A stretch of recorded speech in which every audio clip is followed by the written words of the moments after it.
नमस्कार मेरे प्यारे साथियों, आज के इस वीडियो लेक्चर में हम लोग बात करने वाले हैं कक्षा 10 के केमिस्ट्री का अम्ल, क्षार और लवण।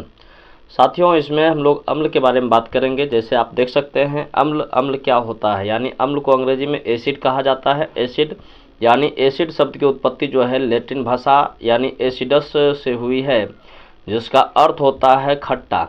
यानी अम्ल वह पदार्थ है जो स्वाद में खट्टा होता है, और वह रासायनिक, इसको ऐसे भी बोल सकते हैं, वह रासायनिक यौगिक या पदार्थ जो रासायनिक अभिक्रिया के दौरान प्रोटॉन अथवा हाइड्रोजन आयन का त्याग करता है अथवा इलेक्ट्रॉन को ग्रहण करता है। जैसे आप देख सकते हैं हाइड्रोक्लोरिक अम्ल हो गया और सल्फ्यूरिक अम्ल हो गया, और यहाँ हमने एसिटिक अम्ल लिखा हुआ है। साथियों, यहाँ पर देखिएगा, इसके बाद हम लोग क्षार के बारे में बात करेंगे, जिसे हम लोग बेसिस कहते हैं, यानी क्षारक। क्षारक को अंग्रेजी में बेसिस कहा जाता है।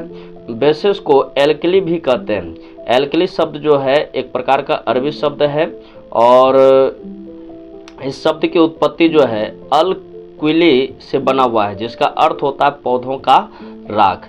यानी क्षार वह पदार्थ होता है जो स्वाद में खारा एवं कड़वा होता है, और इसके बाद इसको ऐसे भी बोल सकते हैं, वह रासायनिक यौगिक या पदार्थ जो जल में घुलकर हाइड्रोक्सिल आयन यानी OH आयन मुक्त करता है। इसमें इलेक्ट्रॉन को ग्रहण करने की प्रवृत्ति पाई जाती है। जैसे आप देख सकते हैं चूना हो गया, साबुन हो गया, धोवन सोडा हो गया, खाने वाला सोडा हो गया, ये सब जो है साथियों ये क्षारक हैं। इसके बाद आता है इंडिकेटर यानी सूचक। कथा सूचक क्या होता है? वह पदार्थ जो अपने रंग और गंध के परिवर्तन के कारण किसी पदार्थ की अम्लता अथवा क्षारीयता या उदासीन होने की सूचना देता है, उसे क्या कहते हैं? सूचक कहते हैं। यह दो प्रकार के होते हैं, रंगीन सूचक और गंधहीन सूचक, यानी गंधीय सूचक। सूचक का मतलब होता है साथियों, जैसे मान लीजिए कोई भी विलयन मेरा अम्लीय है या कोई क्षारीय है, अथवा कोई विलयन मेरा उदासीन है, इसकी सूचना हमें सूचक देता है कि आखिर उस विलयन की प्रवृत्ति कैसी होती है। उन सभी चीज़ों के बारे में ये हमको बताते हैं। इसके बाद हम लोग देखते हैं रंगीय सूचक में जो होता है वो रंग में परिवर्तन लाता है, जबकि गंधीय सूचक में गंध में परिवर्तन लाता है। यानी यह वह सूचक है, जैसे मान लीजिए कोई पदार्थ अगर अम्लीय है या क्षारीय है या उदासीन है, तो कुछ पदार्थ ऐसे होते हैं जो अम्ल होते हैं, उसमें विशेष प्रकार की गंध होती है, या फिर रंग में परिवर्तन होता है, तो हम लोग ये समझते हैं कि वो पदार्थ जो है आपका अम्लीय है। तो इसी प्रकार क्षार में भी और या फिर उदासीन पदार्थ है, सबका अपना अपना नेचर है। इसलिए हमने कहा रंगीय सूचक में रंग में परिवर्तन लाता है, जबकि गंधीय सूचक में गंध में परिवर्तन लाता है। रंगीय सूचक जैसे हो गया आपका लिटमस पत्र कह सकते हैं, मेथिल या मिथाइल ऑरेंज भी कह सकते हैं, या फिनोप्थलीन कह सकते हैं। इन्हें सिंथेसिक यानी संश्लेषित सूचक भी कहा जाता है। साथियों, यहाँ ध्यान दीजिएगा, लिटमस विलयन यानी लिटमस विलयन बैगनी रंग का उदासीन अर्क होता है, जो थैलोफाइट समूह के लिचेन पौधे से निकाला जाता है। यह ना ही अम्ल और ना ही क्षारीयता होता है। यानी आपसे पूछा जाएगा, आप लोग सुने होंगे लिटमस पत्र के बारे में, यानी लिटमस पत्र जो होता है वो किस पौधे से बना हुआ होता है साथियों? यानी थैलोफाइट समूह का जो लिचेन पौधा होता है उससे बना हुआ होता है। ये ऑब्जेक्टिव में आपसे पूछा भी जा सकता है। तो देखते हैं हम लोग कुछ सूचक के बारे में, आखिर कौन कौन सा सूचक कहाँ से प्राप्त होता है। साथियों, कुछ सूचक यहाँ आप देख सकते हैं, कुछ सूचकों के रंग या गंध में परिवर्तन सारणी, यानी एक तरफ हमने सूचक लिखा हुआ, दूसरी तरफ सूचक का रंग या गंध लिखा हुआ है। अम्लीय विलयन में रंग या गंध में परिवर्तन, इसके बाद क्षारीय विलयन में रंग या गंध में परिवर्तन। तो जैसे मान लीजिए लिटमस पत्र के बारे में अगर बात किया जाए तो यह नीला रंग का होता है, लाल रंग का भी हो सकता है। और इसके बाद जो है अगर इसका अम्लीय विलयन के बारे में बात किया जाए तो अम्लीय विलयन में जो है नीला रंग जो है वो लाल होता है, और इसके बाद जो क्षारीय विलयन में अगर बात किया जाए तो रंग में परिवर्तन नहीं होता है। आपसे एक ऑब्जेक्ट में पूछा जा सकता है, अगर कोई विलयन अम्लीय है तो उसमें लिटमस पत्र का नीला रंग किस रंग में परिवर्तित हो जाता है? तो लाल रंग में, यानी नीला किस में बदल जाता है? लाल में। जबकि क्षार में कोई परिवर्तन नहीं होता है।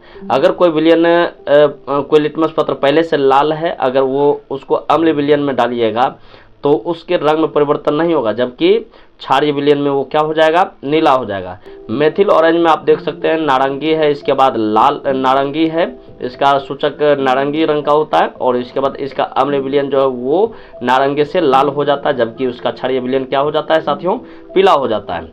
जबकि आप फिनोप्थलीन में देखिएगा तो ये रंगहीन होता है, और इसके बाद अम्लीय विलयन में कोई रंग में परिवर्तन नहीं होता, जबकि क्षारीय विलयन जो होता है वो गुलाबी रंग होता है। हल्दी में भी देख सकते हैं इसका रंग पीला होता है, जबकि इसका अम्लीय विलयन जो होता है इसमें कोई परिवर्तन नहीं होता है। आप लाल पत्ता गोभी भी देख सकते हैं, ये लाल बैगनी होता है। चुकंदर देख सकते हैं, ये बैगनी होता है। हाइड्रेजिया का फूल भी देख सकते हैं, ये नीला होता है और इसमें रंग में परिवर्तन नहीं होता है। साथियों, ये जितने भी चीज़ें हैं सब के सब इसमें रंग में परिवर्तन नहीं होता अम्लीय विलयन में। जबकि आप क्षारीय में देख सकते हैं, गुलाबी है, दूसरा लाल भूरा है, तीसरा हरा रंग है, चौथा पीला रंग है, पांचवा गुलाबी रंग है। और उसी प्रकार अगर प्याज में देखिएगा तो साथियों, प्याज में एक विशेष प्रकार का गंध होता है। और इसके बाद जो है, इसको अगर अम्ल में डालिएगा तो इसके गंध में परिवर्तन नहीं होगा, जबकि क्षार विलयन में डालिएगा तो इसके गंध में समाप्त हो जाएगा। लौंग का तेल देखिएगा साथियों, एक विशेष प्रकार का गंध होता है और इसके बाद अम्लीय विलयन में डालने के बाद गंध में परिवर्तन नहीं होता, जबकि क्षारीय विलयन में गंध इसका क्या हो जाता है साथियों, समाप्त हो जाता है। इसके बाद वैनिला एक प्रकार का पदार्थ है, यह इसमें एक विशेष प्रकार का गंध होता है, जबकि इसे अम्लीय विलयन में डालने के बाद इसमें कोई परिवर्तन नहीं होगा और क्षारीय विलयन में डालने के बाद इसका गंध जो है वो समाप्त हो जाएगा। साथियों, यहाँ हम देखते हैं अम्ल और क्षार की परिभाषा। आरहेनियस अम्ल और आरहेनियस क्षार, यानी आरहेनियस नाम का जो है एक वैज्ञानिक है, मैंने उसके बारे में कुछ लिखा हुआ है। ये वैज्ञानिक जो है ये स्वीडन के रहने वाले हैं। स्वीडन के यह वैज्ञानिक जो हैं स्वांटे ऑगस्टन आरहेनियस है। ये वैज्ञानिक का अंग्रेजी में भी हमने पूरा नाम लिखा हुआ है। और इसके बाद इनके अनुसार क्या है अम्ल की परिभाषा और क्षार की परिभाषा, उसको देखते हैं। यानी वे पदार्थ जो जल में घुलकर हाइड्रोजन आयन की सांद्रता में वृद्धि करता है, यानी जिसमें हाइड्रोजन आयन की मात्रा अधिक होता है, और उसे क्या कहते हैं साथियों, आरहेनियस अम्ल कहते हैं। या फिर इसको ऐसे भी बोल सकते हैं क्षारक। इसके बारे में हमने पहले भी बताया, जैसे अभी अम्ल का परिभाषा जब मैं दे रहा था तो उसके बारे में हमने चर्चा किया था। क्षार में अगर देखिएगा साथियों, तो क्षार में वे पदार्थ जो जल में घुलकर हाइड्रोक्सिल अथवा हाइड्रोक्साइड आयन की सांद्रता बढ़ाते हैं, उसे क्या कहते हैं, आरहेनियस क्षारक। यानी अम्ल में हाइड्रोजन आयन की सांद्रता बढ़ेगी और इसमें हाइड्रोक्सिल आयन की सांद्रता बढ़ेगी। एक और विद्वान आते हैं ब्रॉन्स्टेड लॉरी। इनके अनुसार क्या है उसको देखिए। ब्रॉन्स्टेड लॉरी अम्ल और क्षार सिद्धांत, इनका क्या है उसको समझने का प्रयास कीजिए। कहता है यह सिद्धांत 1923 ईस्वी में दो वैज्ञानिक जोहानसन निकोलस और ब्रॉन्स्टेड जो डेनमार्क के रहने वाले हैं, और इसके बाद जो है तथा थॉमस मार्टिन लॉरी जो इंग्लैंड के रहने वाले हैं, उन्होंने इस सिद्धांत को दिया। उनके अनुसार क्या है उसको देखते हैं। यानी उनके अनुसार वे पदार्थ जो जलीय विलयन में वियोजित होकर मतलब घुलकर प्रोटॉन यानी हाइड्रोजन आयन देने की क्षमता रखता है, और ब्रॉन्स्टेड जिसे हम लोग क्या कहते हैं साथियों, ब्रॉन्स्टेड लॉरी अम्ल कहते हैं। और क्षार में देखिएगा उसको कैसे परिभाषित किया जाता है, यानी वे पदार्थ जो विलयन से प्रोटॉन को ग्रहण करता है, करने की क्षमता रखता है, और इसके बाद जो है उसे क्या कहेंगे हम लोग, ब्रॉन्स्टेड लॉरी क्षारक कहेंगे। एक और विद्वान आते हैं साथियों, उनका क्या है उनके बारे में भी सीखिएगा। ये हैं अमेरिका के वैज्ञानिक Gilbert Newton Lewis. Gilbert Newton Lewis, यानी लुइस साहब ने भी अम्ल और क्षार को परिभाषित करने का प्रयास किया। उनके अनुसार उनका सिद्धांत क्या है उसको समझिएगा। यानी वह रासायनिक पदार्थ जो इलेक्ट्रॉन युग्म को ग्रहण करता है, यानी इलेक्ट्रॉन पेयर को ग्रहण करने की क्षमता रखता है, लुइस अम्ल कहलाता है। और वह रासायनिक पदार्थ जो इलेक्ट्रॉन युग्म को त्याग करने की क्षमता रखता है, उसे क्या कहते हैं साथियों, क्षार कहते हैं। तो आपने अभी तक में क्या सीखा, यानी हर विद्वान जो है अम्ल क्षार को परिभाषित करने का प्रयास किया, लेकिन सबका इशारा एक ही तरफ है। अम्ल क्या होते हैं, क्षार क्या होते हैं, उसके बारे में जो गुण हैं उन सभी गुणों के बारे में बताने का प्रयास किया। इसके बाद हम लोग यहाँ देखिए साथियों, लुइस के अनुसार अभी हमने जो अम्ल और क्षार को परिभाषित किया उस पर कुछ उदाहरण हैं। जैसे हाइड्रोक्लोरिक अम्ल देख सकते हैं, इसमें इसका जलीय विलयन जो है हाइड्रोजन आयन दे रहा है, जबकि क्लोरीन आयन जो है ये हाइड्रोजन आयन और क्लोरीन आयन में परिवर्तित हो जाती है। सल्फ्यूरिक अम्ल को देखने के बाद इसका जलीय विलयन में आप देख सकते हैं हाइड्रोजन आयन और इसके बाद सल्फेट आयन में परिवर्तित हुआ है। नाइट्रिक अम्ल को देखिएगा, इसका जलीय विलयन हाइड्रोजन आयन और नाइट्रेट आयन। एसिटिक अम्ल का जलीय विलयन में देख सकते हैं हाइड्रोजन आयन और और इसके बाद जो है एसिटिक अम्ल में हाइड्रोजन आयन जो है एक हाइड्रोजन विस्थापित हो गया है, और इसके बाद जो कमी है उस पर जो है माइनस आयन आया है। इसके बाद ये आता है कार्बोनिक अम्ल और इसके बाद फास्फोरिक अम्ल। आप देख सकते हैं, आप क्या देखना चाह रहे हैं यहाँ पर देखिए, हर जगह जो है हाइड्रोजन आयन आ रहा है, हर जगह क्या आ रहा है साथियों, हाइड्रोजन आयन आ रहा है। यहाँ देखिएगा, हाइड्रोजन आयन जलीय विलयन में स्वतंत्र रूप से नहीं रह सकता, यह जल के एक अणु से जुड़कर हाइड्रोनियम आयन यानी H3O बना देता है। ये जो हाइड्रोजन आप देख रहे हैं ना, ये हाइड्रोजन आयन ये ऐसे नहीं रह सकता है स्वतंत्र रूप से, इसको अस्थायी होने के लिए ये क्या करते हैं, जल के अणु के साथ ही हाइड्रोनियम आयन बना लेता है। जैसे आप देख सकते हैं, मैंने लिखा हुआ है, हाइड्रोजन आयन को अभिक्रिया यानी ये जब जल के अणु के साथ जुड़ते हैं तो ये हाइड्रोनियम आयन यानी H3O निगेटिव, आई बात समझ में, यानी इसको बनाता है। उसी प्रकार आप क्षार का भी देख सकते हैं, सोडियम हाइड्रोक्साइड का जलीय विलयन जो है सोडियम प्लस और इसके बाद हाइड्रोक्सिल, आप देख सकते हो। उसी प्रकार potassium hydroxide, calcium hydroxide, magnesium hydroxide, सबका जलीय विलयन में आप क्या देख रहे हैं साथियों, यहाँ पर हाइड्रोक्सिल, ये जो आप देख रहे हैं ये हाइड्रोक्सिल आयन है, इसमें हमने कुछ लिखा हुआ है, कहता सभी क्षारक जल में घुलनशील नहीं होते। जरूरी नहीं है कि सभी क्षार जो है वो जल में घुल जाए, जल में घुलनशील क्षारक को क्षार कहते हैं। हाँ, जल में घुलनशील क्षारक को हम लोग क्या कहेंगे, क्षार कहेंगे। और सभी क्षार क्षारक होते, परंतु सभी क्षारक जरूरी नहीं है प्यारे साथियों, वो क्षार हो ये जरूरी नहीं है, ठीक है प्यारे साथियों। अब हम लोग बात करेंगे पीएच स्केल के बारे में। जैसे अभी आपने सूचक के बारे में पढ़ा था, उसमें एक लिटमस पत्र आया था, और लिटमस पत्र के अलावे जो है मतलब उसमें आपने देखा था कि लिटमस पत्र दो प्रकार के होते हैं, गंधीय और इसके बाद जो है रंग में परिवर्तन। पीएच स्केल क्या होता है, यानी यह एक प्रकार का तकनीक है जिसकी वजह से या जिसकी सहायता से हम किसी भी विलयन की अम्लता या क्षारीयता को आसानी से पहचान सकते हैं। ये क्या है इसको समझिएगा। कहता किसी विलयन की सांद्रता को ज्ञात करने के लिए 1909 ईस्वी में डेनमार्क के एक वैज्ञानिक हैं जिसका नाम है SPL, क्या नाम है साथियों, SPL सोरेनसन, यानी उन्होंने एक स्केल को विकसित किया जिसे हम लोग क्या कहेंगे, पीएच स्केल। आखिर होता क्या है पीएच स्केल, उसको समझने का प्रयास कीजिएगा, बिल्कुल एकदम लॉजिकल अंदाज में, घबराने की आवश्यकता नहीं है, बिल्कुल सरल भाषा में आपके सामने लाए हुए हैं। पीएच स्केल यह एक प्रकार का पैमाना होता है जिसकी सहायता से हम किसी विलयन की अम्लता, क्षारीयता या उदासीनता की जांच करते हैं, जैसा अभी मैंने तुरंत बताया। इसके बाद साथियों यहाँ पर देखिएगा पीएच स्केल में पी शब्द का क्या मतलब है और एच का क्या अर्थ है उसको समझने का प्रयास करेंगे। पीएच स्केल में पी जो जिसको हम लोग पुषांश कहते हैं, अंग्रेजी में पोटेंस भी कहते हैं, हिंदी में इसको पुषांश कहा जाता है। पुषांश से हुई है जिसका अर्थ होता है पावर, किसका पावर साथियों, हाइड्रोजन। ये एच क्या बताना चाह रहा है, ये हाइड्रोजन को बताना चाह रहा है, यानी हम इसको एक लाइन में कह सकते हैं पीएच स्केल का शाब्दिक अर्थ जो हुआ वो हाइड्रोजन आयन की शक्ति। इसके बाद देखते हैं पीएच मान, आपसे पेपर में कई बार पूछ लिए जाते हैं पीएच मान होते क्या हैं। कहता है किसी विलयन में हाइड्रोजन आयन की सांद्रता के ऋणात्मक मान, ओहो, हाइड्रोजन आयन की सांद्रता के ऋणात्मक लघु गणक को उस विलयन का क्या कहेंगे साथियों, पीएच मान कहेंगे। आप देख सकते हैं हाइड्रोजन आयन के ऋणात्मक लघु गणक के मान को ही क्या कहेंगे साथियों, पीएच मान। अब इस निगेटिव साइन को हटाते हैं तो यहाँ पर जो है ये बटे में आ जाता है, क्योंकि लॉ का प्रॉपर्टी होता है साथियों, है ना, लॉ का प्रॉपर्टी होता है। मैंने यहाँ गलत लिखा हुआ है, इसको ऐसे भी लिखेंगे, यानी कि माइनस लॉग ए अगर दिया रहेगा तो इसको हम लोग लिखेंगे 1/log a। क्या लिखेंगे साथियों, 1/log a। आई बात समझ में साथियों। यहाँ पर हमारे पास एक टेबल है जिसकी सहायता से आप किसी भी विलयन का पीएच मान आसानी से निकाल सकते हैं। यहाँ पर बिहार बोर्ड में ऑब्जेक्टिव कई सारे प्रश्न पूछे जाते हैं। यहाँ पर देखिएगा साथियों, हमने A0 से लेकर 14 तक का जो है हमने रीडिंग किया हुआ है, और पीएच स्केल में भी 0 से लेकर 14 तक ही रीडिंग रहता है।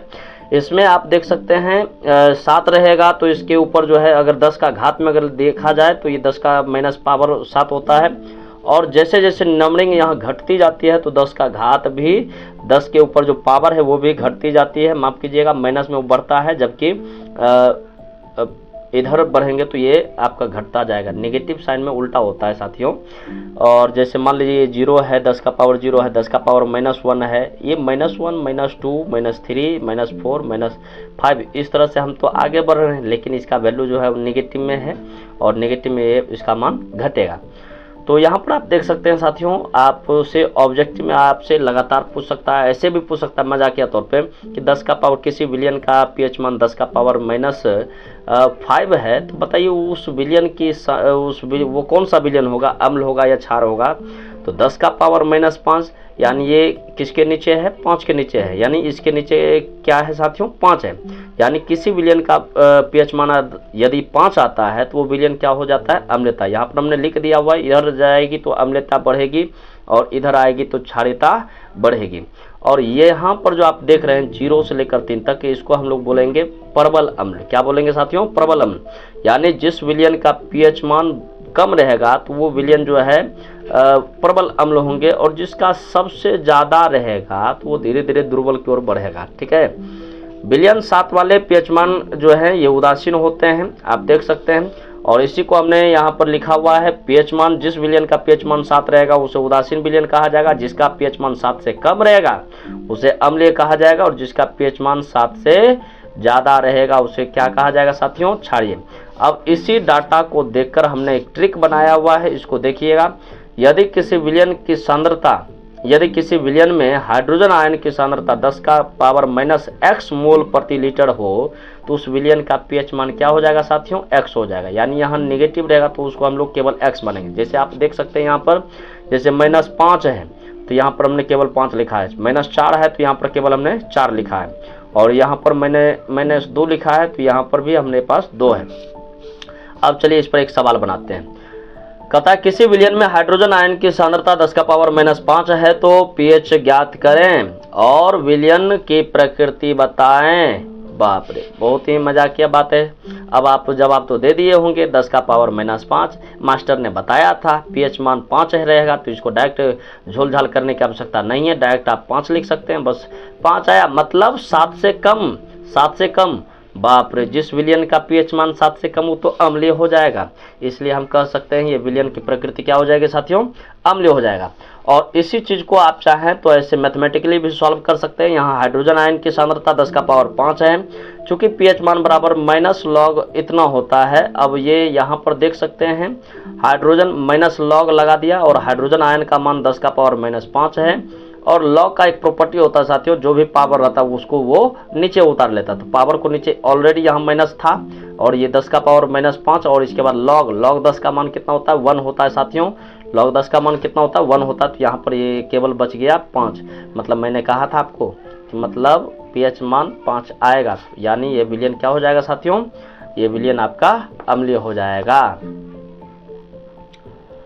प्यारे बच्चे, अब ये कुछ हमने ऑब्जेक्टिव लिखा हुआ है, और ये बिहार बोर्ड में पूछे गए प्रश्न है पीएच मान से संबंधित, और ये आपको बहुत ही हेल्पफुल होगा। कोई विलयन नीले लिटमस पत्र को लाल कर देता तो विलयन का पीएच मान क्या हो जाएगा। तो यहाँ पर ऑप्शन हमारा दिया हुआ है 2, और ये 18 और 21 में आया हुआ है। मिल्क ऑफ मैग्नीशिया का पीएच मान कितना होता है साथियों, 10.5 होता है। किस पीएच मान वाला विलयन सबसे अधिक अम्लीय होगा, जो कम रहेगा वही होगा। तो इस प्रकार आप देख सकते हैं, अगला कोई विलयन लाल को नीला कर देता है तो विलयन का पीएच मान कितना हो जाएगा, वो क्षारीय हो जाएगा, यानी 10 आ जाएगा साथियों। हमारा शरीर का पीएच मान बहुत इंपॉर्टेंट प्रश्न है। पीएच मान जो है हमारा शरीर का परास कितना होता है, वो 7 से लेकर 7.8 के बीच होता है। अम्लीय विलयन का पीएच मान कितना होता है, वो 7 से कम होता है, जबकि क्षारीय विलयन का पीएच मान अगर आपसे पूछेगा तो 7 से ज़्यादा हो जाएगा। अम्लीय वर्षा का पीएच मान, ये बहुत महत्वपूर्ण प्रश्न है साथियों, 5.6 से लेकर 5.6 से कम हो जाएगा। और इसके बाद किसी भी उदासीन विलयन का पीएच मान कितना हो जाएगा साथियों, 7 हो जाएगा। और शुद्ध जल का पीएच मान, ये शुद्ध जल जो होता है ये भी उदासीन होते हैं, इसका जो है पीएच मान 7 हो जाएगा। और निम्नलिखित में पीएच मान का कौन सा मान क्षारक विलयन के मान को देता है, यानी 7 से ज़्यादा वाला, तो 7 से ज़्यादा वाला तो 13 है। यानी इस तरह से आप जो है प्रत्येक प्रश्न को वीडियो को पॉज करके उतार लीजिएगा। उम्मीद करता हूँ ये वीडियो आपको बहुत पसंद आया होगा। आपको एक थोड़ा सा मदद करने का मैंने प्रयास किया है। अगर ये हमारे वीडियो आपको अच्छा लगा तो हमारे चैनल को सब्सक्राइब करें और बेल आइकन को प्रेस करना ना भूलें। जय हिंद।